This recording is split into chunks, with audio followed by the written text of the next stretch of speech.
Buenas tardes, jóvenes, o buenos días, dependiendo a la hora que vean el video. Esta semana nos tocaba la clase del papel de la genética en el diagnóstico, pronóstico y terapia del cáncer. La voy a hacer, es una clase grabada, no sincrónica. No lo he hecho muchas veces, pero que me salga bien y que les quede claro lo que les quiero explicar. Voy a apagar mi video ahora y voy a compartir la pantalla para que vean la presentación.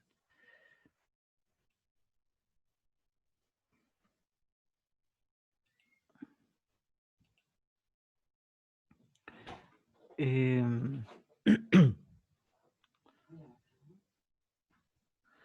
eh, Voy a comenzar entonces. Hoy día nos toca evaluar o vamos a revisar la clase del papel de la genética en el diagnóstico, pronóstico y terapia del cáncer. Ustedes ya me conocen. Soy el profesor Rodrigo Moore. Vamos a hablar un poquito sobre el cáncer, su genética hacia el principio, vamos a analizar algunos aspectos de esta, es una clase un poquito larga, algunos aspectos de ellas pueden ser bastante pesados, pero vamos a tratar de ir de a poquito bueno, como no voy a tener el feedback de ustedes de saber si va quedando claro o no, las dudas que les vayan apareciendo, vayan anotándolas y las revisamos en algún momento antes de otra clase o coordinamos una, una sesión especial. Bueno, chiquillos, el cáncer es una patología de origen genético ambiental. ¿Qué significa esto? Significa simplemente que es una patología que, que tiene ciertos aspectos que se da por alteraciones genéticas, ¿ya? El cáncer es la pérdida de la normalidad de una célula, y esta pérdida de la normalidad va ocurriendo a medida que esta célula va adquiriendo mutaciones, ¿ya? Esas mutaciones van cambiando sus perfiles de expresión, van cambiando su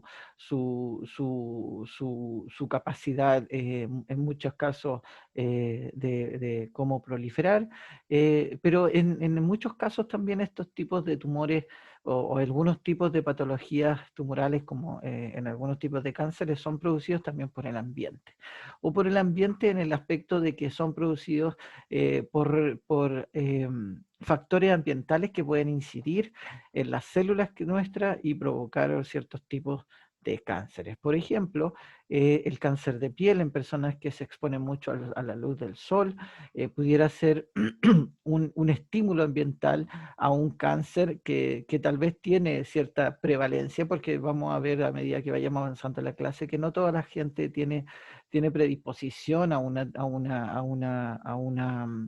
patología. Por ejemplo, es claro, muchas veces pasa y que nos encontramos con un caballero muy mayor, un viejito, qué sé yo, en el campo, que de pronto ha fumado toda su vida cigarrillo, y el viejito está muy bien y probablemente no le va a pasar nada por fumarse tabaco.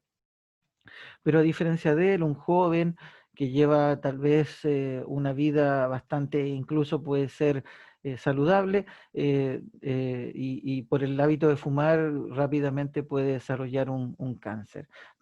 Las características genéticas de cada uno de nosotros nos hacen ser lo que somos, y también nos dan la susceptibilidad o no a ciertas patologías, entre ellas el cáncer.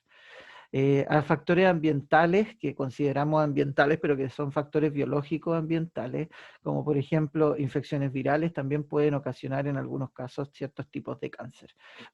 Como esta no es una clase sobre fisiopatología del cáncer o patología tumoral, donde pudiéramos explicar todos esos aspectos, nosotros nos vamos a centrar en lo que tiene que ver con principalmente los factores que nos permiten a través de la detección seleccionar, hacer un diagnóstico, hacer un tener marcadores que nos puedan ayudar en el diagnóstico, pronóstico y en el tratamiento de patologías de carácter tumoral. Todos los tumores malignos portan alteraciones genéticas. Eso es una condición sine qua non. Todos los tumores malignos portan alteraciones genéticas y no son una ni dos, son muchas que se van acumulando. El origen de estas alteraciones puede ser intrínseco o inducido, ¿ya? Y es muy importante, chiquillos, que tengamos en cuenta lo que decía hace un momento, estas marcas genéticas, estos cambios genéticos, estas mutaciones, estos cambios en la normalidad de las células, en los genes de las células, provocan ciertos cambios en ella que nos sirven, por ejemplo, para poder hacer un diagnóstico o poder predecir el pronóstico de una enfermedad. No da lo mismo tener un cáncer X con la mutación A a tener el mismo cáncer X con la mutación B. También eso nos puede permitir la elección de la terapia y vamos a revisar eso en una parte importante de esta clase, como por ejemplo los cambios genéticos en un mismo tipo de cáncer pueden marcar diferencias súper importantes en la elección de la terapia. Lo que muestro aquí no es nada más que una figura esquemática de lo que pudiera ser un tumor. Esto no es un tumor real, es una especie de representación esquemática. Lo que quiere representar es que, como ustedes ven aquí, hay muchos tipos, o sea, si representáramos el color de la célula con un tipo de célula, podemos decir que hay muchos tipos de células aquí. Hay algunas células que son como más oscuras, hay otras que son más claritas, hay unas que son más blancas, unas que son como más rojas, hay unas que son amarillas, otras que son un poco más naranjas. Cada una de ellas tal vez porta distintos niveles de mutación y por tanto tiene características distintas dentro de un tumor. Antes se pensaba que todas las células de un tumor eran iguales, pero hoy se sabe y estamos seguros de que no es así. Todas las células de un tumor son distintas, tienen capacidades distintas y todas en potencia pueden desarrollar un tumor o podrían derivar hacia un tumor más complejo. Lo que se muestra acá abajo son las mutaciones que cómo se van acumulando en una célula a través de la vida, desde que somos recién un óvulo, un huevo fertilizado, hasta que ya somos adultos y ahí es donde pueden evolucionar hacia la expansión clonal y la aparición de células que pueden considerarse tumorales, eh, entre otros estadios más complejos que incluso cuando ya acumulan tantas mutaciones, llega un momento en que las células se hacen resistentes incluso a las quimioterapias más avanzadas. Esta recurrencia de estas células como se les conoce también como células madre tumorales, son células que son tremendamente inestables genéticamente, pero que resisten mucho la apoptosis, no mueren y pueden, por tanto, generar masas tumorales muy grandes, incluso podrían estas ser responsables de etapas posteriores de metástasis y colonización de este tipo tumoral en otros espacios, en otros tejidos del organismo.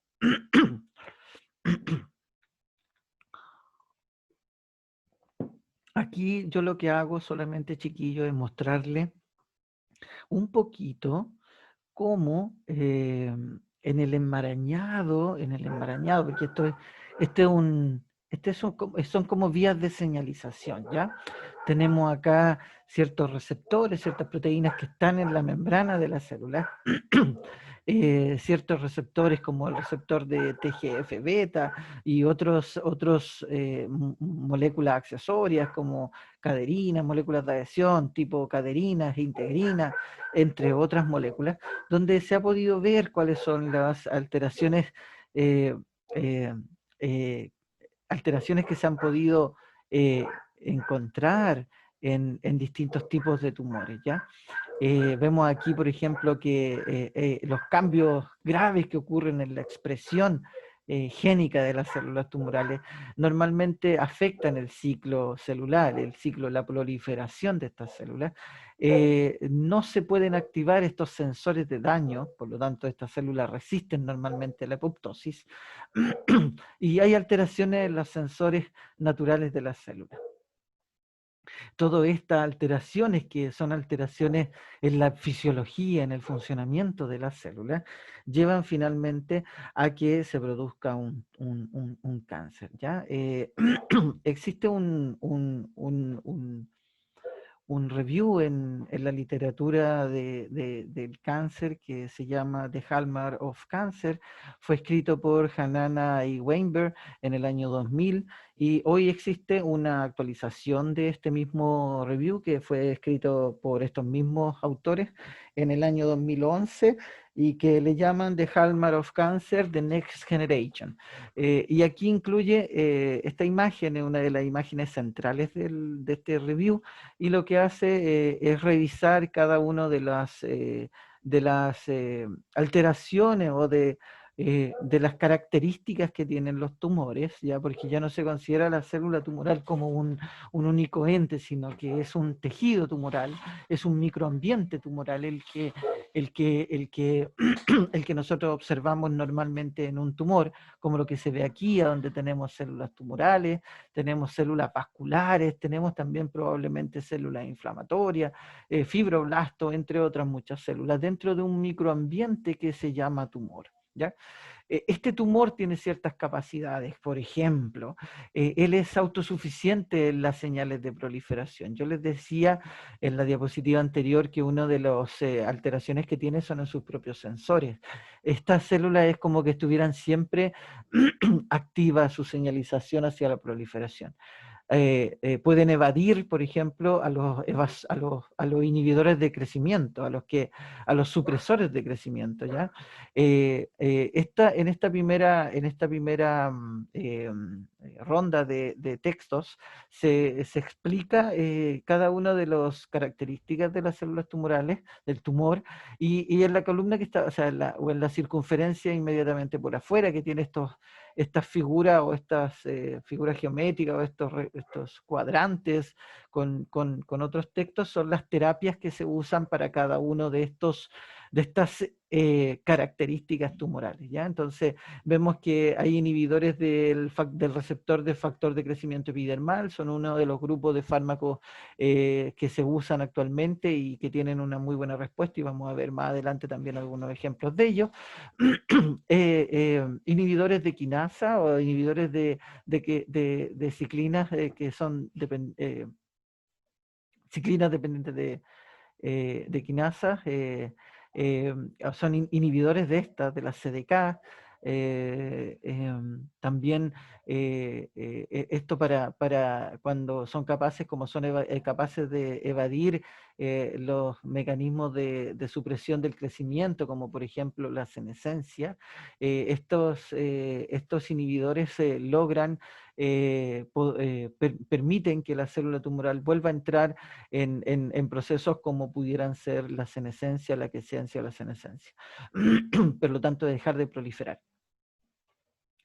Em, eh, em, las células tumorales tienen una capacidad especial eh, de resistir o de esconderse o de resistir la respuesta inmune, la destrucción del sistema inmune, porque entre otras cosas son capaces de esconder las moléculas que le permiten al sistema inmune reconocerlas. Ya ustedes están haciendo inmunología, probablemente ya recordarán ciertas moléculas que son encargadas de interaccionar entre el sistema inmune y los antígenos, como por ejemplo la célula presentadora de antígeno, que tiene moléculas el complejo mayor de histocompatibilidad, que es esta proteína que es la encargada de presentar los antígenos a las células linfocitos T, CD4 o CD8 positivos, dependiendo del tipo de procesamiento, del tipo de MHC que esto expresen. Bueno, las células tumorales normalmente reducen su expresión de MHC, lo que hace que evadan de cierto modo la destrucción inmune. Existen terapias activando a través de anticuerpos, activan esta destrucción inmune. son inmortales, las células tumorales son consideradas inmortales porque ellas son capaces de tener un ciclo de replicación interminable. ¿Y qué hacemos con eso? Bueno, inhibidores de telomerasa, que es la encargada de ir alargando estos telómeros para que la célula no entre en senescencia o no considere que el acortamiento de los telómeros es un daño irreparable al DNA y induzca la apoptosis. Las células tumorales son capaces de promover la inflamación, pero una inflamación que les favorece, ¿ya? No es cualquier inflamación, porque uno podría pensar, bueno, la inflamación en general es un sistema inmune que está como muy encendido. Pues en este caso, principalmente en cuanto a promover la inflamación, es que son capaces de, de regular hacia ciertos factores inflamatorios que son capaces también de contribuir al crecimiento tumoral. Existen algunas terapias selectivas con algunas drogas inflamatorias que se pueden usar. Se ha visto incluso, eh, yo sé que este es un tema muy particular, pero algunos antiinflamatorios tienen efectos también sobre ciertos tipos de células tumorales. No voy a profundizar en esto porque es un tema complejo que requeriría de mucho tiempo. Las células tumorales también son capaces de invadir y de realizar metástasis. Esto porque llega un momento en que su inestabilidad genómica o las características de ella misma la hacen tan inestable que se desprende o la estructura del tejido donde estaban se vuelve tan inestable, tan errática, que la célula finalmente se termina eh, eh, em, se termina soltando del tejido primario y viajando a través del torrente sanguíneo a otros tejidos. Ya es un proceso complejo. No todas las células tumorales son capaces de hacer el proceso de metástasis, no todas consiguen el poder crecer en otro tejido, porque primero tienen que intravasar para salir del tumor, entrar a los vasos, luego recorrer el torrente sanguíneo sin que ninguna célula blanca las destruya, las reconozca, y luego meterse en algún otro tejido con lo que tienen que extravasar. No es un proceso simple, pero las células tumorales lo saben hacer bastante bien. Y para eso existen, bueno, entre otras cosas, inhibidores de ciertas proteínas que tienen la capacidad de metilar. Se han usado también otro, eh, eh, eh, otro- otros tipos de fármacos, pero los principales o los que se estudian con mayor detención son estos inhibidores. En cuanto a la angiogénesis, los tumores son capaces de producir angiogénesis, eso significa que son capaces de fabricar vasos sanguíneos dentro de él para nutrirse, obviamente. Para este proceso es muy importante un factor de crecimiento que se llama VEGF, eh, factor de crecimiento endotelial vascular. Eh, este factor es un fuerte inductor de angiogénesis y lo que se usan en terapia son inhibidores de este. Hay una inestabilidad genómica tremenda. Esto provoca una activación de procesos de reparación a través de PARP, que es uno de los sistemas de reparación del DNA, y que también existen un grupo de inhibidores de este sistema de reparación del DNA que pueden ser utilizados en terapia contra el cáncer.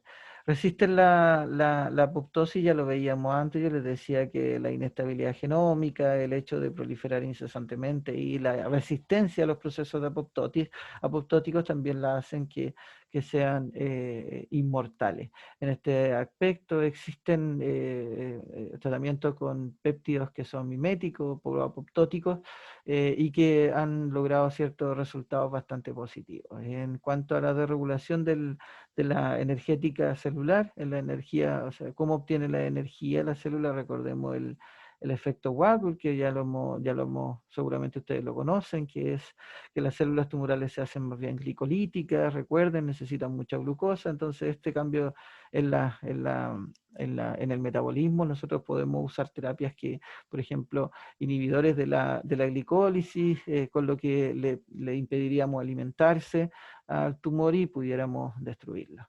Y creo que empecé con esto, así que voy a poner una pequeña pausa en la grabación. Bueno, vamos a seguir. Pero entonces, como les decía, el cáncer en sí ha sido, bueno, es una enfermedad que se ha descrito desde la antigüedad, y se han descrito ciertos ya procesos, ya se conocen, ya han sido realizados incluso por investigadores muy reconocidos, como lo que veíamos recién del Journal of Cancer. Pero ¿cómo llevamos eso a nosotros, a lo que nosotros vemos? ¿Cómo asociamos ahora todo esto, todas estas alteraciones globales de las células tumorales o de un tumor y obviamente también sus alteraciones en los procesos fundamentales de las células? Pero ¿cómo lo vemos nosotros en las mutaciones que se pueden observar o cómo nosotros clasificamos las anormalidades genéticas que se pueden encontrar en una célula que se ha transformado a una célula neoplásica o tumoral? Una de las alteraciones que se ve con mayores frecuencias, que son alteraciones grandes, son alteraciones en segmentos importantes del genoma, que son las alteraciones cromosomales, ¿ya? Las alteraciones de los cromosomas, entre ellas aneuploidías, como monosomías, trisomías, e hiperdiploidías, translocaciones, deleciones, inversiones, ya entre otras alteraciones genéticas grandes que pueden ser observadas en pruebas, en pruebas genéticas que se hacen todavía en la actualidad, que son como el cariograma, el cariotipo, donde podemos ver los distintos cromosomas y tratar de identificar su forma, y de esa manera poder saber si los cromosomas están correctamente estructurados o tienen alteraciones como, por ejemplo, que haya pérdida de uno, que haya ganancia como la trisomía o la neuploidía. También podemos observar estas alteraciones genéticas cromosomales a través de distintos tipos de técnicas. Ya esas técnicas o ese grupo de técnicas se le llama citogenética clásica, ¿ya? Y en esta citogenética lo que hacemos, como les decía, es observar al microscopio con distintos tipos de tinciones, que hoy en día se han desarrollado unas tinciones espectaculares que permiten teñir de un color distinto cada cromosoma, y lo vamos viendo de a poquito, pero existen tinciones como la eosina, que nos permite poder teñir eh, eh, eh, la eosina u otras tinciones como también eh, el YEMSA, que nos permiten teñir los cromosomas para poderlos identificar. Esta citogenética clásica tiene un problema que es principalmente la experiencia que requiere el técnico que realiza la, la determinación, porque se hace a través de una observación en microscopio, y por eso se necesita de experiencia. Bueno, esta citogenética clásica entonces se basa en observar alteraciones o se fundamenta en observar las alteraciones cromosómicas grandes, macro, que podemos encontrar en distintas alteraciones genéticas de enfermedades humanas, y entre ellas, como les decía, por ejemplo, la formación de un gen quimérico es uno de los ejemplos más prevalentes dentro de lo que vamos a ver y lo que ustedes van a conocer en las patologías humanas. Estas estas alteraciones genéticas mantienen el balance en la cantidad de material genético. No hay una pérdida o una ganancia de material genético, sino que solamente estos pueden traslocar de un sitio al otro, como por ejemplo aquí del brazo largo de este cromosoma salió un trozo que se empalmó con el brazo largo de otro cromosoma, y a su vez este trocito de acá se fue para acá. Lo mismo ocurrió acá y se pueden formar o no proteínas quiméricas. En el caso de que hayan genes de fusión, como por ejemplo acá, donde podemos encontrar proteínas que son quiméricas, que tienen una parte de un gen de un cromosoma y otra parte del gen de otro cromosoma. Pero también puede ocurrir que no haya desregulación de la estructura genética, o sea que justo se haya traslocado un segmento que ya tenía dentro de él su propia regulación y por tanto no hubo un corte de genes, ¿ya? Sino que solamente se transfirieron de un lado para otro. Ahora, en cuanto a cuando ocurre ganancia o pérdida de información genética, o sea, hay un desbalance, un desbalance cromosomal, algunas de las más conocidas, qué sé yo, trisomías, una trisomía parcial, cuando hay un fragmento del cromosoma que se aparece extrañamente en un cromosoma diferente, con pérdida, bueno, las delecciones o monosomía, cuando hay cuando hay una pérdida de un cromosoma completo, o por ejemplo de lesiones de gran escala, cuando se pierde, por ejemplo, casi todo un brazo o prácticamente todo un brazo. Hay pequeñas lesiones como esta que se ve aquí, donde son difíciles de observar en una imagen, pero que se pueden observar desde otras formas. Otras alteraciones con amplificación electrocromosomal, amplificación intracromosomal, que son también alteraciones raras, pero que pueden ser observadas a través de la citogenética clásica, ¿ya? Otras anomalías genéticas o otras técnicas que nosotros podemos usar para ver alteraciones genéticas son la hibridación in situ, el FISH, que ustedes lo van a ver y lo vamos a ver varias veces en su carrera, en distintas patologías se usan sondas fluorescentes que se unen a las secuencias de DNA que nosotros queremos investigar. O sea, por ejemplo, ¿se acuerdan que yo les decía que una de las cosas que puede ocurrir es una formación de un gen quimérico? Entonces, si nosotros ponemos una sonda, por ejemplo, que reconozca este fragmento y que reconozca este fragmento, si en una persona normal esas dos marcas deberían aparecer separadas. O sea, si este fragmento de cromosoma estuviera en su lugar correcto, la marca estaría aquí, la marca de este, y la marca de este estaría acá con su cromosoma como corresponde. Pero cuando se forma la proteína quimérica, nosotros podemos ver una señal doble en un solo cromosoma. Ya es una forma simple de analizarlo, pero lo vamos a ver algunos ejemplos más adelante. Ya esta hibridación in situ, que es una técnica ya que nos permite analizar las anomalías genéticas, es muy útil para ver alteraciones grandes de lecciones, por ejemplo, cuando pierdes un gen y y por ende va a ver que pierdes una señal, o por amplificaciones porque vas a ver muchas más señales de las que deberías ver. Uno de los ejemplos más característicos de estas amplificaciones son el gen ERK, que es muy frecuente en cáncer de mama. No me recuerdo si lo tengo como ejemplo más adelante en la clase, pero uno de los ejemplos muy conocidos de amplificaciones es el gen ERK en cáncer de mama y que codifica para un receptor muy parecido, una proteína quinasa, un receptor proteína quinasa muy parecido al receptor de EGF. Monosomías, trisomías también son fáciles de ver a través de hibridación in situ, y el cariotipo espectral, que lo vamos a ver, que es una técnica un poco más novedosa, que yo la encuentro muy entretenida, muy interesante, aunque no sé realmente si se ocupa tanto, ¿ya? Se basa en identificar los cromosomas por su perfil espectral a través de hibridaciones con distintos tipos de sondas que tienen colores diferentes, ¿ya? Con sondas fluorescentes de distintos colores. Entonces nosotros, en estricto rigor, lo que ocurre es que con este cariotipo espectral puedes ver, puedes ver los cromosomas de distintos colores, con lo que se facilita mucho su identificación. Este es un cariotipo o bandeo G, donde solamente lo que se hizo fue extraer los cromosomas y teñirlos en este caso, con Giemsa.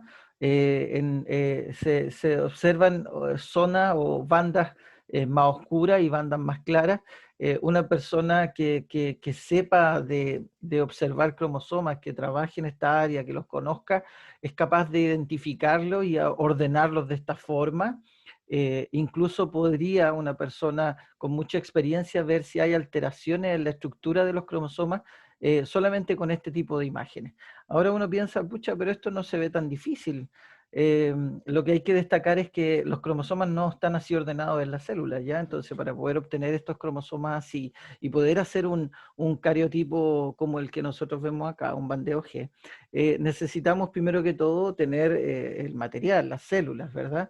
En humanos, cuando nosotros queremos hacer un cariotipo, ¿qué células creen ustedes que nosotros buscamos?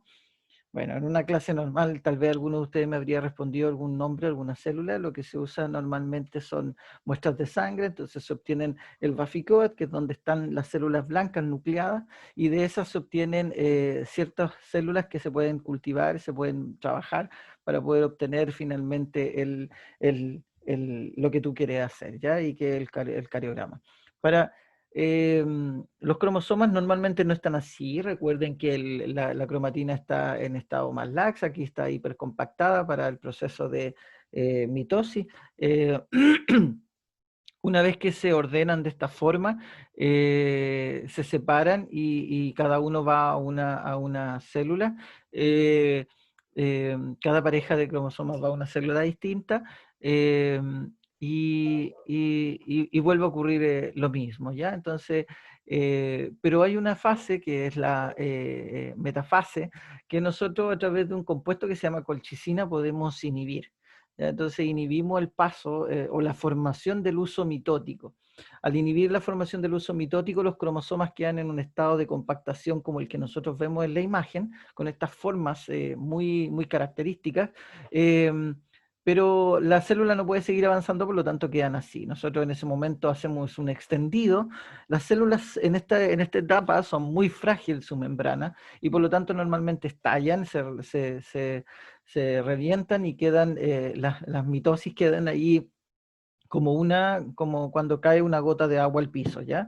Les voy a mostrar más adelante cómo quedan. Esto ya es una figura ordenada. Una persona tomó esa imagen, esa foto, la recortó todos los cromosomas y los fue ordenando de acuerdo al número de cromosoma que es, de 1, 2, 3, hasta el cromosoma X y Y en este caso, que es un cariotipo de un varón. Eh, Ciertas alteraciones cromosomales que pueden llevar a cáncer, algunas que están aquí que son bien interesantes porque ustedes las van a conocer después más en detalle en, en- en el curso de hematología, porque, por ejemplo, la translocación 922 es el conocido como cromosoma Filadelfia, es la alteración molecular genética más frecuente en la leucemia mieloide crónica, y además tiene un buen pronóstico porque, como vamos a ver más adelante, existe un tratamiento muy específico para esta translocación, para la proteína quimérica que se forma tras esta translocación. Otras translocaciones bien conocidas, la 821, 1517, 1418, son translocaciones que pueden estar asociadas a distintos tipos de cáncer, algunos tipos de leucemias principalmente, y otros tipos de cánceres sólidos que no viene al caso. Solamente les doy el ejemplo de la translocación 922 porque es una que ustedes van a ver muchas veces más adelante y además en esta misma clase se usa como ejemplo más de una vez. ¿Qué es lo que estamos viendo acá? Nada más y nada menos que una mitosis, lo que yo les decía. Cuando se obtienen estas imágenes, se obtienen de esta forma. En un microscopio nosotros vemos una cosa como esta, pero gracias a las cámaras de alta resolución, a la capacidad de esto ampliarlo, de tener una buena señal de intensidad en el bandeo, somos capaces, personas con entrenamiento y que saben, son capaces de transformar esto en lo que vimos antes, que era esto, ¿vale? Una vez que nosotros tenemos esto, podemos hacer otras cosas, como por ejemplo la hibridación in situ fluorescente, la técnica de Fitch, donde nosotros podemos marcar, como se ve aquí, en este caso, la fusión BCR-ABL, que es la translocación del cromosoma 922, que forma una proteína de fusión que se llama, que es una proteína quinasa muy activa, y que es una proteína de fusión que se forma solamente cuando existe esta translocación. ¿Qué es lo que se hizo acá? Se marcaron sondas fluorescentes con distintos colores y se puede ver que en algunas en la mitosis, en algunos de los cromosomas están los dos colores juntos, por lo tanto, eso significa que de alguna forma ocurrió la translocación entre el cromosoma 9 y 22 y lo que podemos observar aquí a través del gen de fusión, donde vemos estos dos colores, rojo y verde. Eh, yo les decía que el FISH también nos sirve para poder evaluar las duplicaciones. Este es un ejemplo de unas células de cáncer de mama. Aquí se marcó la duplicación de ERK. Así que es un ejemplo más de cómo esta técnica de FISH también nos sirve para poder diagnosticar ciertos tipos de cáncer, leucemias y algunos tipos de tumores sólidos. En la imagen de al lado una inmunohistoquímica, no sé qué marcador sería y tampoco tiene importancia acerca de de cuál puede ser el marcador que se utilizó aquí, solamente remarcar que es otra técnica que nos permite observar ciertas características de las células tumorales. Recordemos que la morfología de las células cambia. Miren, fíjense en ustedes, se supone que todas estas células son de un mismo tumor, pero vemos expresiones distintas, vemos núcleos diferentes, vemos tamaños distintos, vemos citoplasma, algunos más marcados y otros más suaves. Bueno, eso significa que no todas las células del tumor son iguales y por lo tanto tenemos un microambiente que tenemos que tratar de alguna forma de identificar de la mejor forma posible para poder que esto después se transforme en un tratamiento efectivo. Este es el cariotipo espectral, yo ya se lo había comentado, existen varias formas también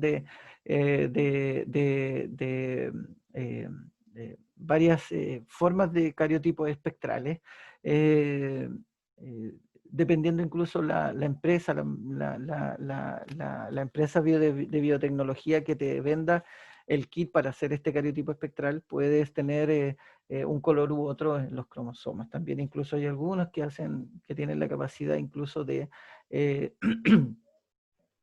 eh, incluso la capacidad de hacer bandeos, como en este caso. ¿Ya?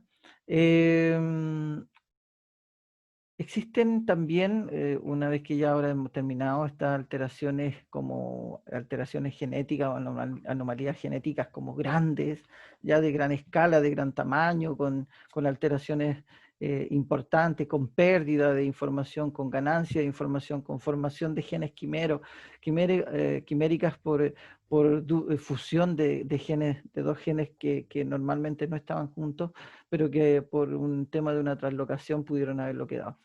Pero existen, además de eso, existen alteraciones moleculares que son pequeñas, mutaciones puntuales, ¿ya?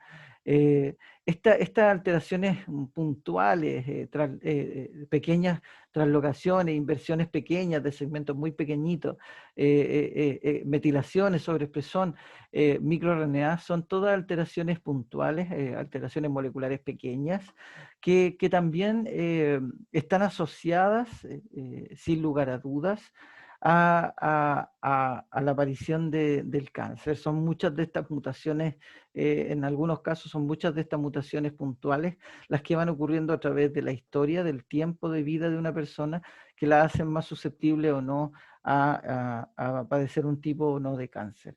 Vamos a analizar algunas de estas mutaciones, aunque no es la idea analizar mutaciones en patología. La idea de esta clase es posicionarlos dentro de un tema que hoy en día es muy interesante y que está en pleno desarrollo.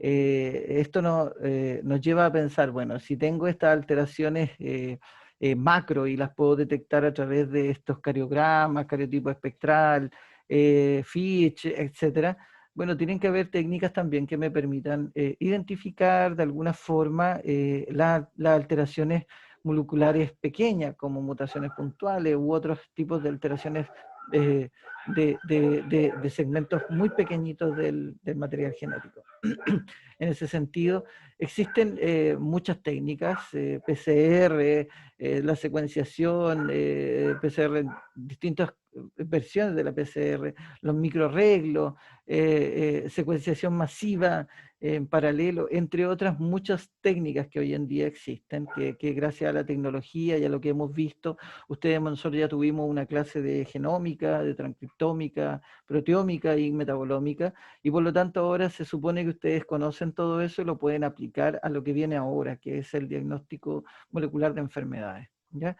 Todo esto que hemos hablado ahora un poquito antes ha sido la introducción hacia lo que es el tema del cáncer, sus características, por qué se clasifican de una forma u otra, cuáles son las grandes hallmarks del cáncer que van a definir posteriormente sus tratamientos. Y en ese sentido, chiquillos, cuando tenemos toda esta información, ¿qué es lo que podemos hacer? Pues entramos en una nueva era, ¿ya? En una nueva era, hace ya algunos años, que es la era de la medicina de precisión y que cada día está avanzando, está ganando más territorio en el mundo, ¿ya? ¿Y en qué consiste esto de la medicina de precisión? Uno puede pensar, bueno, pero ¿qué cosa es esto? Bueno, pues no es nada más y nada menos que realizar el diagnóstico, la definición del pronóstico y el tratamiento con mayor conocimiento, ¿ya? Con mayor conocimiento de la persona, de su cáncer, de las características propias que tiene, de su idiosincrasia genética, ¿ya? Para poder tomar una decisión correcta en cuanto a la terapia. ¿Qué pasa normalmente acá, por ejemplo, en Chile? Todos los pacientes, por ejemplo, con cáncer de mama son todos tratados igual. ¿Qué pasa? A todos los pacientes los tratan de la misma forma, con el mismo medicamento, con la misma terapia y las mismas dosis. Así, por ejemplo, lo estipulan las guías clínicas del MinSal. Pero es seguro, porque ya está demostrado científicamente, que van a haber personas que van a tener beneficios. Y esas personas van a ser probablemente las que se van a salvar, las que van a sobrevivir y van a tener una, una vida libre de enfermedad por más de 5 años. Pero va a haber un grupo importante también que no va a tener ni beneficios ni tampoco efectos adversos. No le va a pasar nada. En estas personas, en este grupo de personas, o por lo menos a corto plazo, no se ve nada, no se observa nada, ni beneficio ni efecto adverso.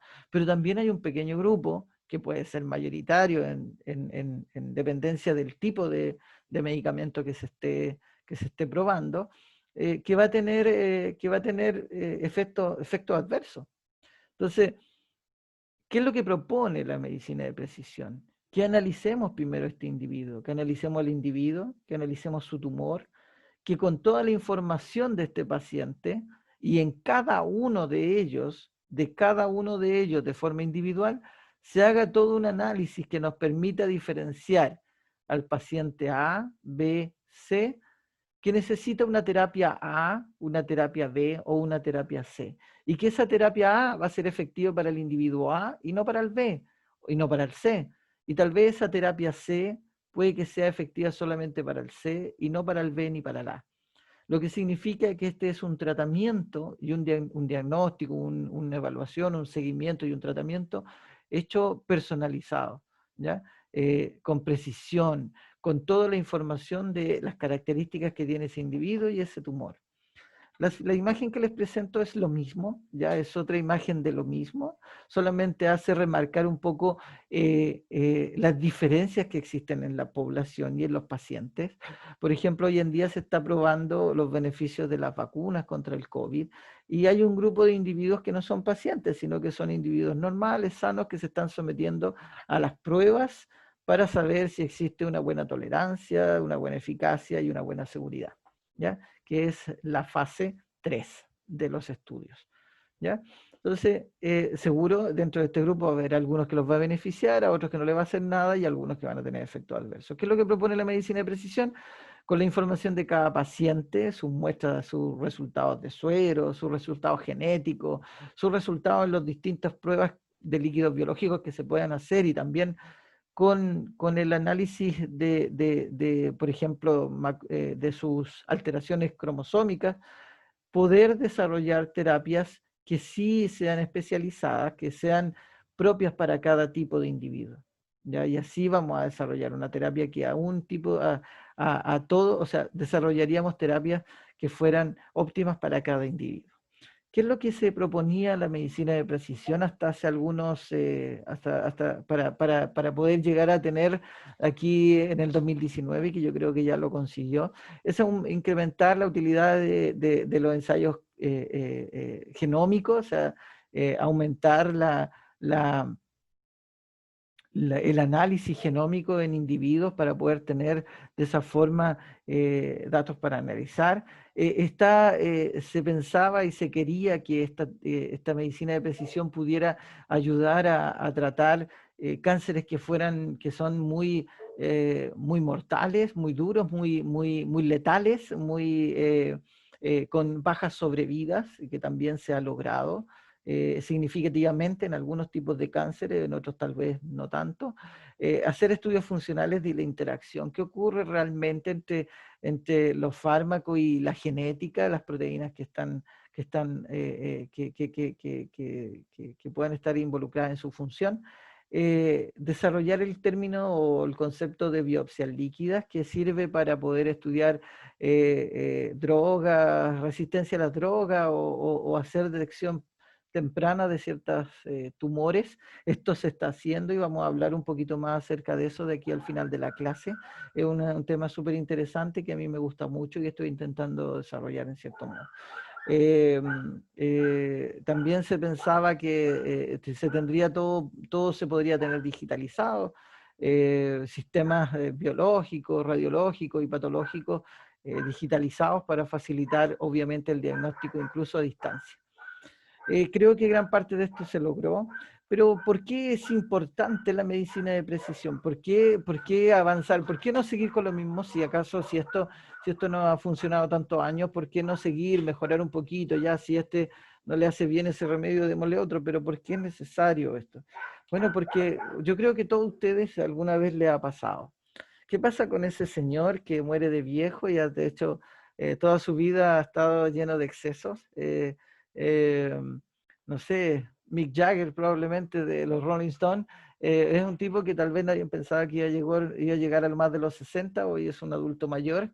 Vivió toda una vida de excesos, con alcohol, drogas, etcétera, etcétera, y por lo que sabemos hasta ahora está vivo, coleando y no ha tenido ningún cáncer.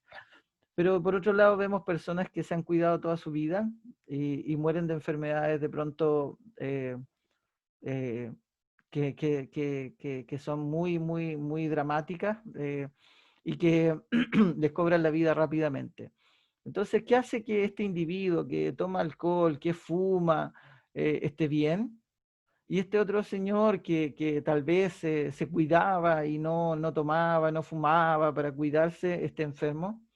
O por ejemplo, que tenga un tumor. O por ejemplo, ¿qué hace que dos mujeres que tienen cáncer de mama, el mismo cáncer de mama, diagnosticado como el mismo tipo de cáncer de mama, pero una responde bien y disminuye su masa tumoral, mientras que la otra no responde bien? ¿Qué es lo que hace estas diferencias? Es lo que nosotros hemos hablado ya varias veces, lo que hablamos en la clase de genómica, de transcriptómica, la variabilidad genética, lo que nos hace a cada uno un individuo distinto. La evidencia actual de la ciencia señala y dice claramente que existen factores étnicos, por ejemplo, entre otras cosas, factores étnicos que pueden explicar ciertas modificaciones en la respuesta o en el grado de acción que tengan ciertos fármacos. También, obviamente, polimorfismos genéticos que codifiquen, por ejemplo, para enzimas metabolizadoras, transportadores de fármacos, sus receptores, generan obviamente esto una gran variabilidad interindividual. O sea, todos somos distintos. Por ejemplo, existen en la población distintos polimorfismos que pueden explicar incluso pequeñas diferencias en la glucosa 6-fosfato deshidrogenasa, una enzima que es muy importante en varios procesos para nuestro organismo. ¿Qué es la variación en el genoma? Bueno, lo que veíamos, ¿cierto? Dos personas son seres, los dos son seres humanos, pero dentro de su genoma cada una tiene ciertas variaciones pequeñas que pueden ser insignificantes a la hora de una función completa de la proteína o pueden ser insignificantes tal vez como especie para poder ser humano, pero que a la hora de enfrentarnos al riesgo de padecer o no una enfermedad, pudieran hacer la diferencia entre un individuo A o una persona, el individuo 1 y el individuo 2, en cuanto a las variaciones que puedan tener en sus genomas. Tal vez polimorfismo, pequeñas lesiones o pequeñas pérdidas de algunos nucleótidos, pequeñas inserciones de ciertos nucleótidos en secuencias pueden hacer que, que esta secuencia cambie y que por tanto pueda que, no sé, por ejemplo, la persona que tiene una lesión sea más resistente al tratamiento o sus células tumorales sean más resistentes al tratamiento que lo que son las células que no tienen esta lesión. Todas estas diferencias, chiquillos, ¿por qué son importantes? ¿Por qué nos interesa ver estas diferencias? ¿Por qué sería tan bueno poder hacer este diagnóstico así, más personalizado, más dirigido, más inteligente incluso? Bueno, porque todos tenemos, cuando nacemos, tenemos una carga genética y todos sabemos o tenemos un cierto riesgo de padecer una u otra enfermedad. Si nosotros analizamos las tasas, por ejemplo, de prevalencia de ciertas patologías, y les traigo un ejemplo, que es solo un ejemplo, ¿ya? Con respecto al cáncer de colon y la quimioprevención. Aproximadamente el 40% de la población, dependiendo de la población, esto está basado en la población norteamericana, que es mucho mayor a la nuestra, pero nosotros hoy en día está aumentando cada día más en la prevalencia de cáncer de colon, así que nos estamos acercando a lo que está viviendo Estados Unidos, pero alrededor del 40% de la población de la población general tiene algún riesgo o tiene incidencia de adenomas, ¿ya? Los adenomas son ciertas alteraciones eh, estructurales que ocurren en el colon y que pueden derivar finalmente a cáncer de colon. El 40% de la población tiene incidencia de adenoma, pero no todos ellos pasan a cáncer de colon. ¿Quiénes son los que pasan a cáncer de colon? O que son de alto riesgo, o que solo son un porcentaje pequeño de este 40%. Pero cómo podríamos hacer prevención o podríamos tener un seguimiento más cercano con esos individuos si no los conocemos? Entonces, para poder saber si nosotros podemos graduar a un grupo de individuos en riesgo moderado y por lo tanto con ellos hacerle un seguimiento, por ejemplo, no sé, a la población general, yo lo voy a hacer un seguimiento tal vez cada 10 años. A una persona que tenga un riesgo moderado tal vez se le va a controlar cada 2 años, y a uno que tenga un alto riesgo se le va a controlar cada 6 meses. Es importante, chiquillos, tener en cuenta que el grado de riesgo el grado de riesgo de padecer un tipo de cáncer va a determinar cuáles van a ser las guías clínicas de ese individuo, ¿ya? Por lo tanto, mientras mayor riesgo tenga, mayor supervisión del sistema de salud va a tener que tener. ¿Qué pasa entonces si nosotros tenemos toda esta población, esta tremenda población, pero queremos saber, pucha, hay algunos que tengan más riesgo que otros? ¿Existirá algún SNP o eh, eh, alguna alteración genética que nosotros podamos identificar que hace que un individuo tenga más riesgo que otro? ¿Pudiéramos en una prueba sencilla, rápida, qué sé yo, obtener la información de la genotipificación de estos individuos y saber si tiene o no ese SNP que lo pudiera hacer más riesgoso para tener o no un tipo de enfermedad o de cáncer? Bueno, a través de la secuenciación masiva, a través del proceso de secuenciación de distintas poblaciones, se puede obtener, se podría a través de esta secuenciación y teniendo un candidato de mutación o de alteración genética que pudiera dar mayor riesgo, separar la población en aquellos que se cree que pueden tener una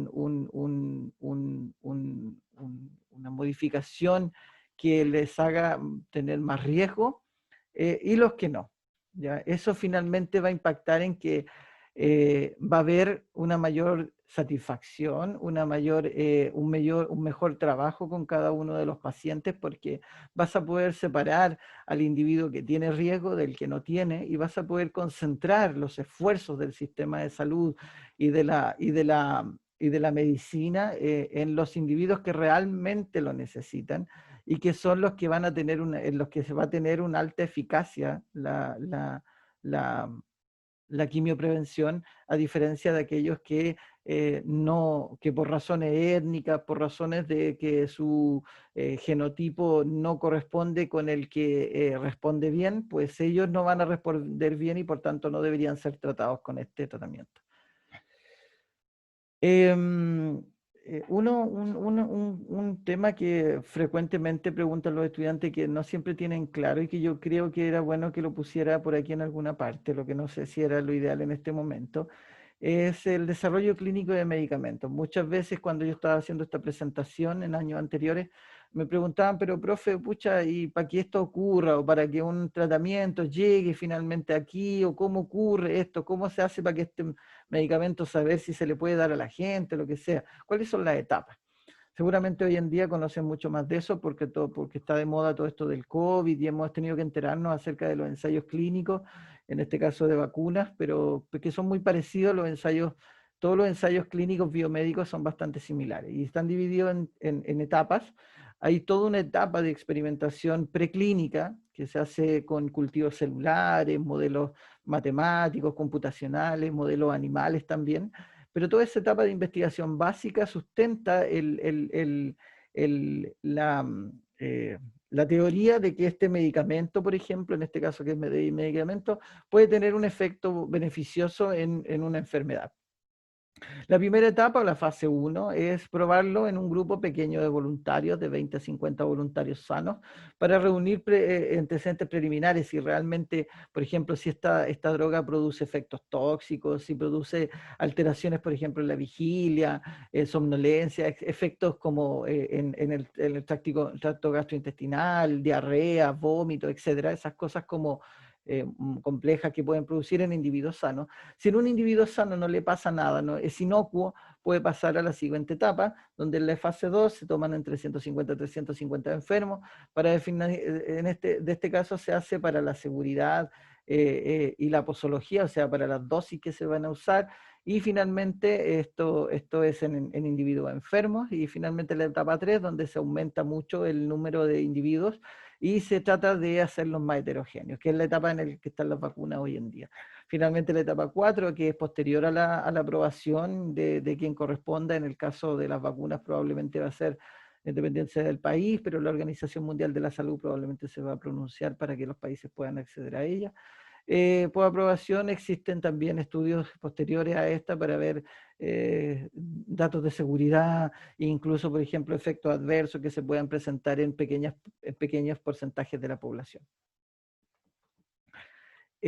Vamos a seguir ahora un poquito más en detalle algunos tipos de cáncer, ya algunos tipos de cáncer, solo algunos, y algunos detalles porque me interesa que les quede claro que cómo es que la genética o cómo es que, pucha, el conocer un poquito mejor al individuo, al paciente o a su tumor puede hacer que la terapia sea mucho más exitosa, ¿ya? Miren, no nos vamos a complicar la existencia aquí, solamente aquí yo les estoy mostrando una secuencia génica. Esta secuencia génica es la fusión, la translocación entre el cromosoma 922, que yo les decía que lo voy a usar como ejemplo varias veces. Esta es una leucemia, la leucemia mieloide crónica. No solo se presenta en la leucemia mieloide crónica, también se ha visto, por ejemplo, hasta en cáncer de estómago. Es una translocación que puede ocurrir y que lo que hace es alterar el funcionamiento normal de las células, dado que esta proteína quimérica o esta proteína mixta que tiene dos proteínas, se hizo una sola, tiene actividad quinasa, tiene la actividad quinasa como la que tiene el receptor de factores de crecimiento. Por lo tanto, estimula el crecimiento, estimula la proliferación de las células, ¿ya? Por lo tanto, si nosotros tenemos una persona, un individuo con esta mutación, lo que tenemos que tratar de hacer es buscar un inhibidor que tenga la capacidad, una molécula que tenga la capacidad de inhibir la actividad de esta enzima, de esta quinasa. Ojalá específicamente inhiba solo a esta, ¿ya? Solo a esta quinasa de fusión, ¿ya? Pero siempre es muy difícil. Lamentablemente, en la mayor parte de los casos, los inhibidores de quinasa son bastante, bastante ¿cómo se dice? No específicos, pueden inhibir a varios tipos de quinasa. Ahora, normalmente tienen algunas en las que actúan mejor, donde su IC50 es más bajo. No quiero entrar en detalle acerca de los dominios que tiene la quinasa, la quinasa que corresponde a esta patología, porque eso se los voy a guardar, se lo voy a dejar para que lo vean en hematología cuando vean la leucemia mieloide crónica. Pero lo importante de esto es que tiene ciertos sitios que fueron estudiados para poder desarrollar fármacos que son capaces de inhibirla, ¿ya? Y por eso hoy día, ya hace bastantes años ya, existe, por ejemplo, un compuesto que se llama imatinib, existen otros, ¿ya? Existen otros, muchos, el nilotinib, el desatinib, busatinib, son otros compuestos basados en esta estructura, ya que normalmente no está lineal, esto está plegado por sobre el otro. Esta estructura tiene la capacidad de unirse a la fusión BCR-ABL, específicamente en el sitio de unión al ATP, ¿ya? Que es el que está dentro del fragmento BCR. Este dominio de ATP o este dominio de unión ATP lo que hace es otorgar la energía necesaria para que el sustrato se transforme en producto. Que en este caso lo que significa es que lo que se hace es que se fosforila, ¿ya? Porque es una proteína, perdón, se desfosforila, ya que es una proteína, perdón, fosforila dado que es una proteína quinasa, ¿ya? ¿Qué es lo que hace el imatinib?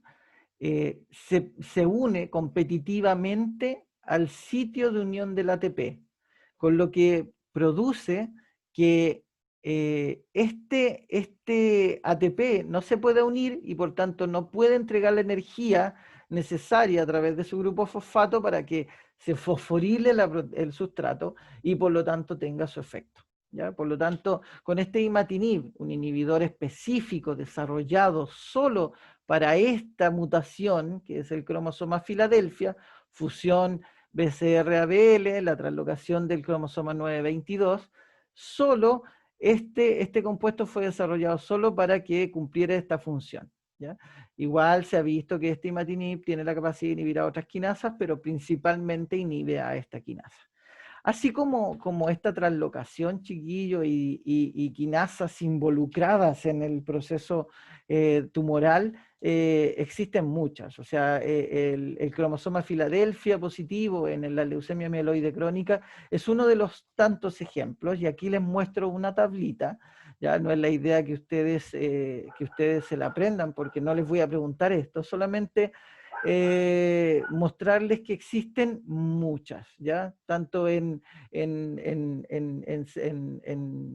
neoplasias hematológicas como la que vimos del cromosoma Filadelfia en la leucemia mieloide crónica, como también en otras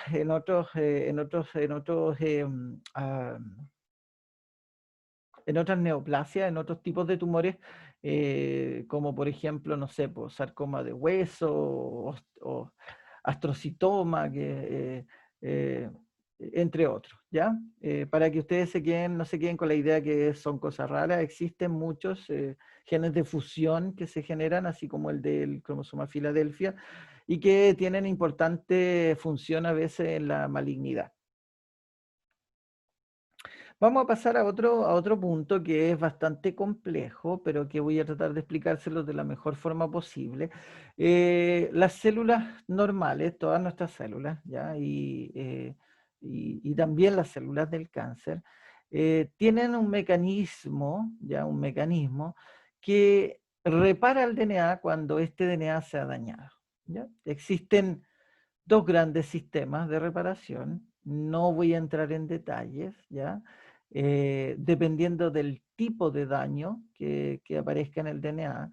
Si este daño tiene extremos romos o extremos cohesivos, se va a producir un tipo u otro de reparación, ¿ya? Normalmente, o hay un gran número de tipos de tumores de cáncer que portan alteraciones en los genes BRCA. Eh, eh, BRCA1, BRCA2, ¿ya? Estos genes, estas alteraciones en estos genes, finalmente lo que producen es un defecto en la reparación del DNA que puede llevar a distintas consecuencias, como por ejemplo, en el caso de funcionar bien, si el daño es irreparable o el daño no puede ser reparado de forma correcta o fue reparado pero no se reparó de forma correcta, la consecuencia debería ser la muerte. ¿Ya? ¿Qué pasa? Una célula que se repara completamente y recupera su total normalidad, esa célula debería sobrevivir. ¿Y qué pasa? Normalmente cuando hay alteraciones en estos sistemas de reparación, que estas alteraciones, mutaciones, estos daños al DNA van pasando y sigue la célula viva porque se van consignando como mutaciones. Estas mutaciones se van acumulando, ¿ya? Y producen la inestabilidad genómica que lleva al cáncer, ¿ya? Hablábamos de que las alteraciones moleculares nos pueden ayudar a definir el tratamiento. Y en ese sentido, por ejemplo, cuando tenemos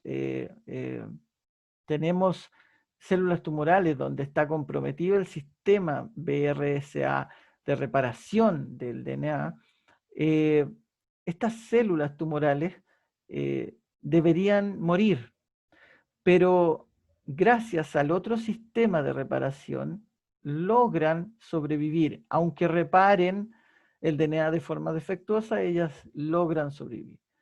¿Qué es lo que se debería hacer? Usar inhibidores de este sistema de reparación del DNA para que de esa forma la célula no pueda reparar su DNA y por tanto muera. Este es un ejemplo más de cómo, por ejemplo, las mutaciones en un tipo de gen, que en este caso son los BRCA1 y 2, puede condicionar el correcto tratamiento. En este caso nosotros sabemos que existen estos dos mecanismos y sabemos que si en ausencia de este mecanismo de reparación, el mecanismo de PAR pudiera también reparar el DNA y mantener a la célula viva, con la consecuente transformación neoplásica o la inestabilidad genómica, a través de distintos compuestos inhibidores de este sistema de reparación, nosotros podríamos obtener un buen tratamiento y posteriormente la destrucción de la célula. Así como para estas mutaciones que les decía yo, los mecanismos de reparación, existen esquemas terapéuticos específicos que están basados en la secuencia o en las diferencias de secuencias que tienen estos individuos. También existe para otros tipos de cáncer, ¿ya? Y voy a tomar un ejemplo de algunos. Voy a empezar con el cáncer de pulmón y sé, chiquillos, sé que este es un tema, son temas complejos y son un poquito densos. Yo lo estoy tratando de pasar de la forma más simple que me pueda para que ojalá no les queden dudas. ¿Qué es lo que nosotros vemos acá? Vemos el receptor del factor de crecimiento epidérmico, ¿ya? Un receptor tirosina quinasa, ¿ya? Un receptor que tiene actividad tirosina quinasa y que tiene sitios de unión, en este caso, del factor de crecimiento epidermal, ¿ya? Sitios de unión y el dominio quinasa. Se han reportado muchísimas, variadas, mutaciones en distintos segmentos del dominio de tirosina quinasa de este receptor. Esas mutaciones, que pueden ser de distintos tipos, cambios puntuales, una G por una C, o de lesiones, como por ejemplo que aquí se lesionó un trocito del 746 al 750, entre otros tipos de alteraciones, pueden causar el mal funcionamiento de este receptor y su activación ubicua, o sea, que siempre esté activo y por lo tanto siempre esté estimulando la proliferación. Ahora, dará lo mismo si el individuo tiene esta mutación a que si tiene esta de acá. Responderá igual el individuo que tiene la mutación G719A al medicamento que el individuo que tiene la mutación A839T. ¿Responderá de la misma forma? Pues probablemente no. Eso nos lleva a pensar de que dependiendo del tipo de mutación, nosotros podríamos seleccionar un tipo u otro de terapia, dependiendo de si responde o no a ciertos grupos o ciertos tipos de fármacos, ¿ya? Esto que tenemos acá no es nada más que otra vez el receptor del factor de crecimiento epidérmico, y lo que muestra simplemente es que este receptor puede unir distintos tipos de ligandos, obviamente el factor de crecimiento epidérmico, pero también otros ligandos como el factor de crecimiento transformante. Eh, estos cambios cuando se une su ligando al receptor, estos cambios provocan una activación del dominio quinasa que se autofosforila y por lo tanto fosforila a sus proteínas de señalización río abajo, que pueden ir por la vía de la PI3 quinasa, otros intercambiadores de grupo guanidino, entre otras vías de señalización, pero que terminan todas con ellas por la sobrevivencia y la proliferación.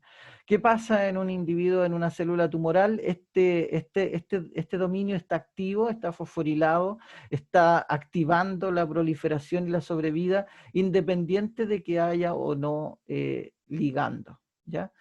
Que se han creado distintos compuestos, así como vimos el imatinib. No tengo la estructura aquí del gefitinib, pero la pueden buscar. Son compuestos que en este caso tienen la capacidad específica de inhibir a esta quinasa y no a otras, con un efecto potente. ¿Ya? Yo insisto, probablemente encontrar un inhibidor de una quinasa que inhiba solamente a una quinasa y no a otra sería muy difícil. Pero que sí hay inhibidores de quinasas que inhiben de forma muy importante a una y muy poquito a otras, ¿ya? Entonces, eso es muy bueno. En este caso, al igual que en el caso de la leucemia mieloide crónica, donde tenemos este cromosoma Filadelfia, acá también se han desarrollado compuestos que tienen la capacidad de inhibir esta quinasa. En el cáncer de pulmón también, nosotros estábamos hablando recién de esta quinasa que puede estar mutada, que puede estar, este receptor puede estar mutado, pero también pueden haber proteínas de señalización río abajo que puedan estar mutadas en la vía de señalización de este receptor.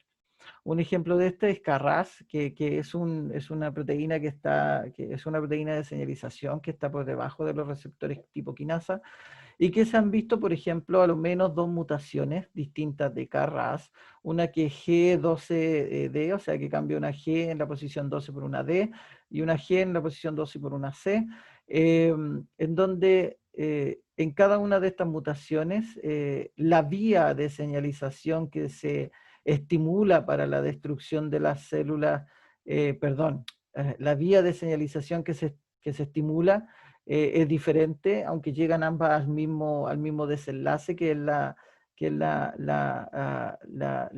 represión de estos genes. em, em, y por lo tanto, si la mutación es G12C, va por otra vía, pero llega al mismo punto. Pero lo importante de esto es que, yo creo que ustedes ya lo deducen, el individuo que tiene la mutación G12D ¿responderá a los mismos fármacos que el individuo que tiene la G12C? Para que ustedes tengan una idea, estos compuestos que están aquí son compuestos, son fármacos, son compuestos probablemente que están en estudio, por eso tienen números. Estos compuestos son inhibidores de distintas vías de señalización y los usaron como fármacos para tratar estos tipos de mutaciones. Y pudieron ver que en dependencia del tipo de mutación responden de una forma u otra. Se me había olvidado pasar la diapositiva. Aquí se pueden ver los resultados de las dos mutaciones en distintos ensayos donde se puede ver cómo responden a distintas concentraciones y a estos distintos compuestos. Una célula que tiene, por ejemplo, las células que tienen la mutación de G12D no responden a este fármaco que inhibe MEK. ¿Por qué? Porque en esta vía de señalización no está MEK. O sea, yo si tengo un individuo con esta mutación, y quiero darle un fármaco, pues le tendré que dar el MK2206. Lo demuestran así los resultados del paper.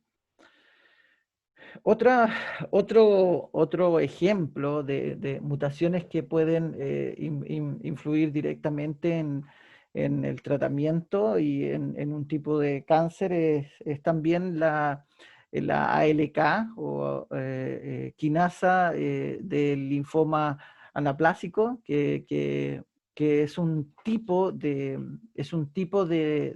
tumor, un tipo de cáncer de pulmón, muy característico, el cáncer de pulmón de células no pequeñas, en donde se puede observar una translocación, específicamente en este caso del gen EML4, se fusiona al gen ALK, que es esta quinasa, y este gen de fusión, esta proteína de fusión, tiene capacidades estimulantes. La quinasa, obviamente, su actividad quinasa puede activar vías de señalización, y con la otra subunidad que proviene de ML4, finalmente pueden transformar una célula, o sea, si están presentes en una célula, pueden provocar su transformación neoplásica. Yo les quería mostrar esto solamente para decirles que, a diferencia de otros tipos de mutaciones que están. Esta es una mutación grande, esta es una translocación grande que se podría observar en un cariotipo, en un FISH, como se ve aquí, o también por inmunistoquímica, pero para que ustedes vean otro ejemplo de una mutación grande en un tumor sólido, en este caso, que también tiene la capacidad de direccionar el tratamiento más correcto. En ese sentido, yo les muestro esto solamente para que ustedes lo tengan en cuenta. Es una diapositiva antigua, pero sirve cuando tenemos mutado el receptor del factor de crecimiento epidermal, y esta mutación es positiva, y no tenemos otras, pues podemos tratar con inhibidores de este receptor. Por otro lado, si tenemos mutaciones en KRAS, dependiendo de cuál sea la mutación, ya usaremos alguno de los compuestos que existan, si es que ya están aprobados, porque muchos de ellos todavía están en pruebas, o usaremos una terapia pero específica o de alguna forma para este. Ahora, si lo que tenemos es una alteración genética, de una translocación dependiente de ALK, que hoy en día, bueno, la que yo les mostré, esta de aquí, la EML4 ALK, es una de las translocaciones que se ha visto asociadas a ALK, a la quinasa del linfoma de anaplásico, pero hoy en día se conocen muchísimas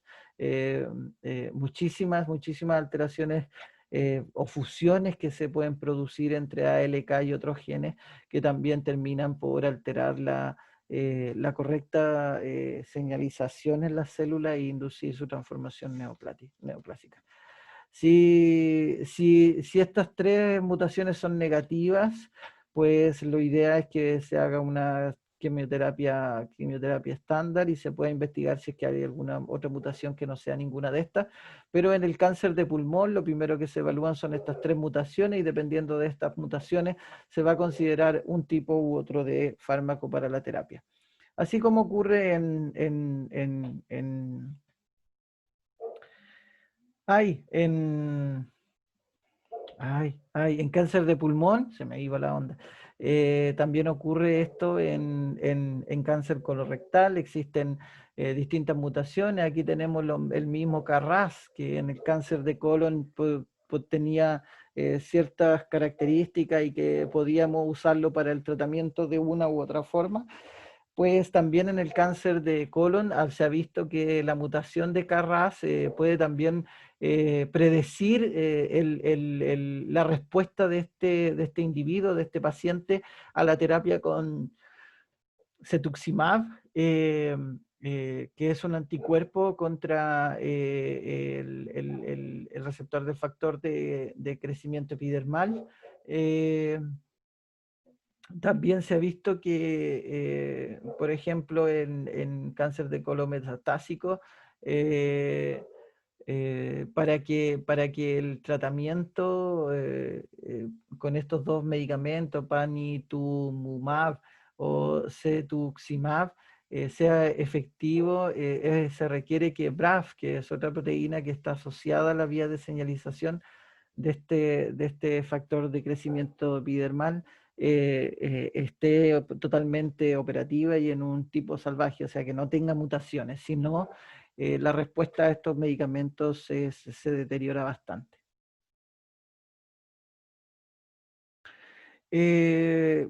Solamente esto me sirve para insistir que la diferencia entre las diferencias en las mutaciones de los tumores puede explicar, por ejemplo, sobrevidas menores en individuos que portan o no una mutación o una resistencia al tratamiento en distintos tipos de individuos.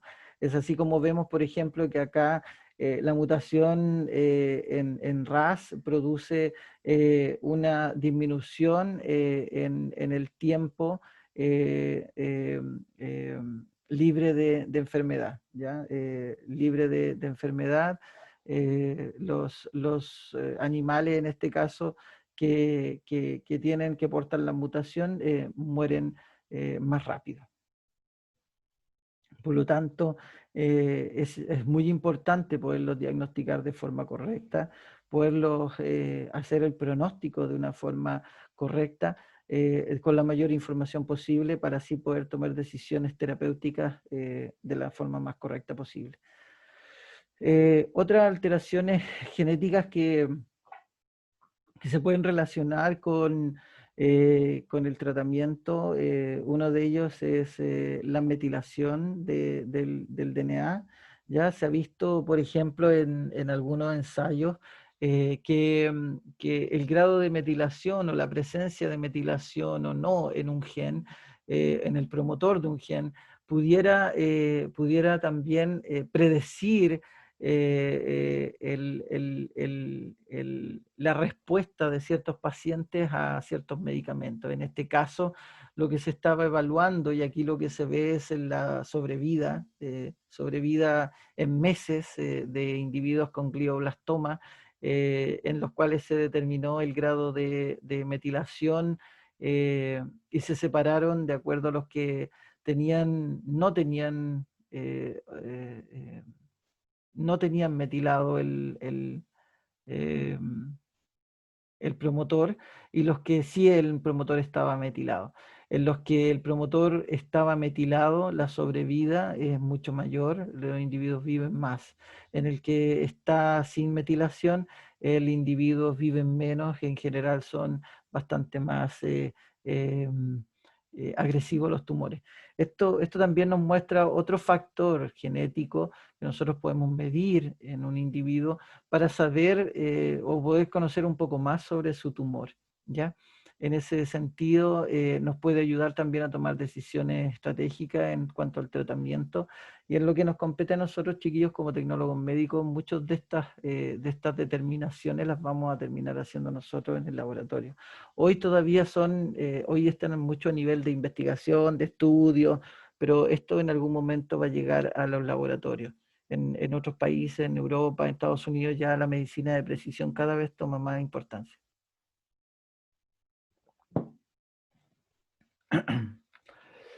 Em, otro reporte que también habla acerca de la metilación de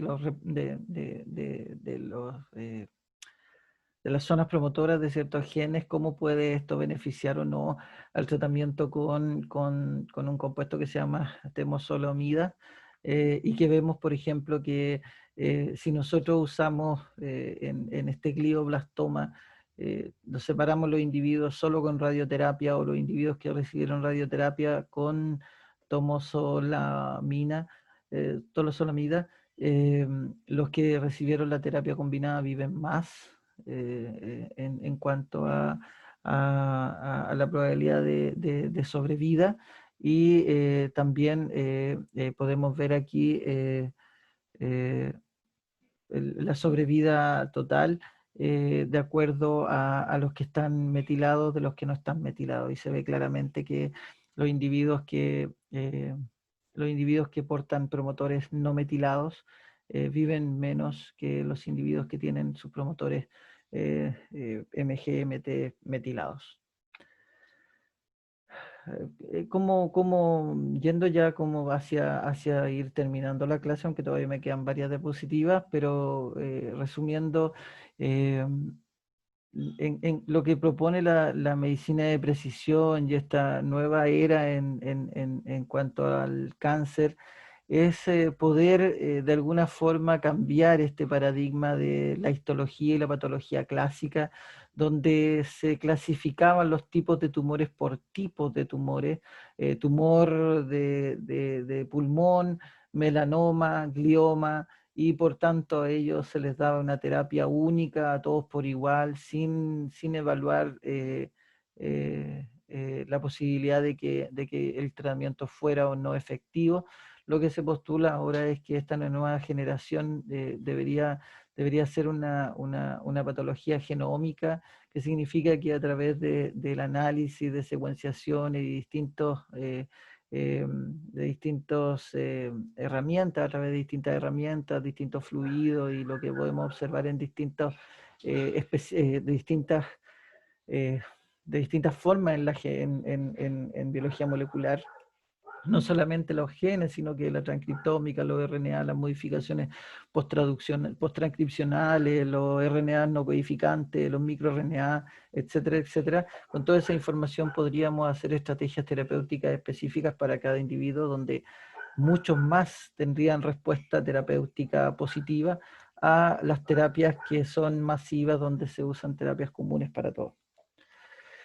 Eso mismo ocurre, chiquillos, tanto con todos los tumores que hemos visto, también en cáncer de mama y en general en todos los cánceres. Ya estos son algunos de la literatura que yo creo que es interesante conocer, porque son literatura que no pasa de moda, a pesar de los años, no pasan de moda porque marcaron un hito en la evolución de esta rama de la ciencia. Quiero mostrarles un par de cositas que son como medias, un poquito extras, son como bonus track. Uno de ellos es el Provilgen, que es un tipo de terapia que hoy en día se usa mucho para el cáncer y que se ha ido mejorando, que probablemente es lo que nosotros llamamos inmunoterapia, y que esta clase, por el tema, por lo extenso que es el tema, no podemos abarcar la inmunoterapia, pero claramente es un área de la ciencia y de la terapia antitumoral que es muy atractiva. De hecho, hace un par de años, los dos investigadores que desarrollaron esta teoría de la inmunovigilancia y los anticuerpos, la inmunoterapia, ganaron el premio Nobel, así que no es un tema menor. Hoy en día existen distintos tipos de inmunoterapias, muchas de ellas son basadas en distintas estrategias, tanto ex vivo como in vivo. Lo importante es que todas ellas hoy en día son hechas a la medida del individuo, o sea, son hechas para cada individuo. Lamentablemente tienen un costo muy alto, lo que hace que que hoy en día no sean de un acceso común para todo el mundo, pero probablemente con el paso del tiempo estas cosas van a ir llegando cada vez más a la población. Decirles que existe, a pesar de todo lo que sabemos sobre el genoma y todo, y además que ya tenemos el genoma completo y además el genoma de variaciones, porque tenemos una comparativa, existe un HapMap, un proyecto HapMap que lo que pretende es mapear todas las variaciones que existen en el genoma entre individuos, como para poder tener así las posibles causas de las enfermedades. Eh, no sé qué tanto esto puede avanzar o hacia dónde va a llegar, pero hace poco también, hace muy poquito, esto ya es muy antiguo, el 2003, pero hace poquito, en este mismo año, el 2020, se publicó un paper donde se cuestionaba el genoma o cómo se había hecho la determinación del genoma humano, porque se buscó un genoma de referencia. Pero ¿quién define ese genoma de referencia? ¿Por qué se define que ese es el genoma normal y los otros no son normales? Entonces, se ha visto que en esa definición del genoma como normal, base, eh, no se consideran muchísimas eh, de las poblaciones que vivían en ciertas zonas geográficas. No había mucha representación de afroamericanos, o sea, de África, de América, del sur, solamente habían principalmente europeos, tampoco había gente de Asia, no había gente tampoco mucho de otros países que no fueran Estados Unidos o Europa. Por lo tanto, si bien es cierto, tenemos toda esta información que podemos acceder para conocer un poco más los tipos de tumores y poder evaluar este tipo de interacciones, no la tenemos completa porque nos falta conocerla de otros grupos minoritarios. Voy a pasar a lo último, espero ya el último tema de esto, ya es sobre los microRNA. Yo rayo un poquito rayo la papa con esto de que me gustan mucho o creo que esto es una oportunidad muy grande de aprender, de conocer, es una oportunidad para las personas que hacemos diagnóstico en el laboratorio. También es una oportunidad para el tratamiento y seguimiento de ciertas enfermedades. Los microRNA, ustedes ya saben, son pequeños RNA no codificantes, tienen varias características que nosotros ya los vimos y no voy a entrar en detalle de ellas, pero lo importante, chiquillos, es que están implicados en numerosas enfermedades, incluyendo el cáncer, enfermedades cardiovasculares, enfermedades del sistema nervioso central, ¿ya? Entonces, nos sirven de varias cosas, nos sirven, por ejemplo, como marcadores de una enfermedad, como también nos podían servir, por ejemplo, para hacer el seguimiento de una enfermedad. Por ejemplo, si tenemos un tumor que produce un microRNA X específico, si el tratamiento es efectivo y empieza a matar a las células, disminuirá este microRNA en circulación. Está relacionado también con lo que hablábamos de las biopsias líquidas. Hoy en día es factible evaluar microRNA en una muestra de suero, con lo que disminuye la invasividad hacia el paciente. Ya hay reportes, por ejemplo, en cáncer de gástrico, en cáncer de estómago, donde se ven claramente que hay ciertos microRNA que varían significativamente entre individuos sin cáncer y con cáncer de gástrico. Eh, eh, También se ha demostrado que estos microRNA también son producidos por células tumorales gástricas. Se ha hecho un análisis bioinformático incluso de todo el exoma y de todos de los RNA no codificantes en estas células, y se ha podido determinar que existen algunos que se regulan diferencialmente. No voy a entrar en los detalles, pero este es un bonito estudio hecho en parte por un grupo chileno, donde pudieron determinar que hay ciertos grupos de genes, tanto en humanos como en ratones, ciertos grupos de microRNA que se regulan diferencialmente, y que, por ejemplo, uno de ellos pudiera servir, en este caso el microRNA 335, pudiera servir incluso como un marcador de tejidos cancerosos, o sea, de individuos con cáncer, porque disminuye significativamente. Podemos ver aquí una curva de sobrevida donde tenemos el tiempo en meses y vemos individuos que tenían una baja cantidad del microRNA 335 que viven mucho menos que los que tienen una alta cantidad del microRNA 335 en plasma. Entonces, es como vemos esto, en algún momento nos va a tocar, seguramente en el laboratorio, ustedes cuando ya sean profesionales, tal vez yo ya no voy a estar, les va a tocar determinar como si fuera una glicemia, tal vez la expresión de ciertos microRNAs para poder hacer seguimiento a las enfermedades, como enfermedades neoplásicas, como también puede ser en enfermedades metabólicas, como la diabetes, que tal vez quién sabe cómo están los parámetros de microRNA en ellas.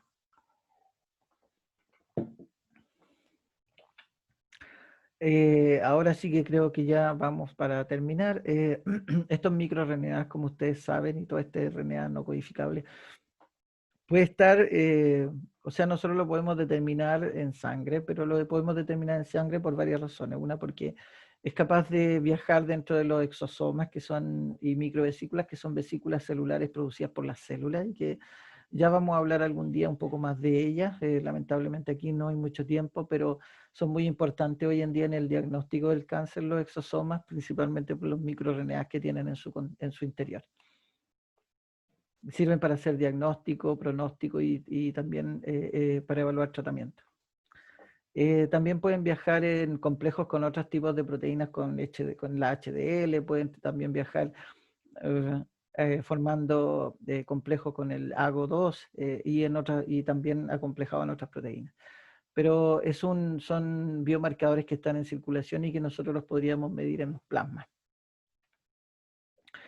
No voy a entrar en detalles sobre esto, pero como les decía, los exosomas, porque son producidos por las mismas células, permiten o nos podrían permitir reconocer qué tipo de cáncer existe en el individuo antes incluso de que sea visible en imágenes. Porque las células, a medida que van creciendo, van a ir produciendo estos exosomas, los que van a liberar a la circulación y nosotros a través de una muestra muy simple de sangre podríamos medirlo y saber qué tipo de perfil tiene.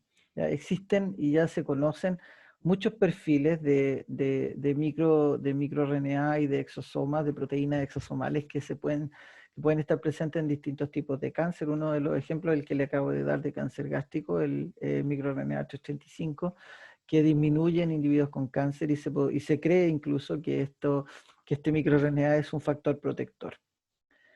Bueno, es importante entonces, chiquillos, que ustedes sepan que existen estos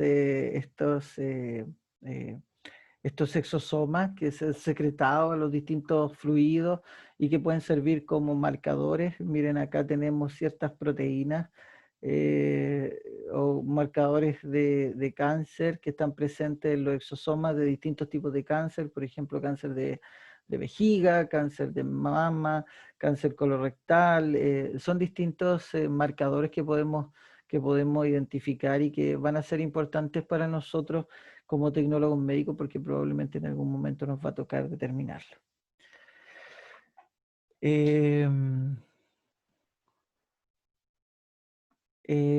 Bueno, jóvenes, espero que les haya quedado clara la clase y dudas las respondemos en la siguiente sesión.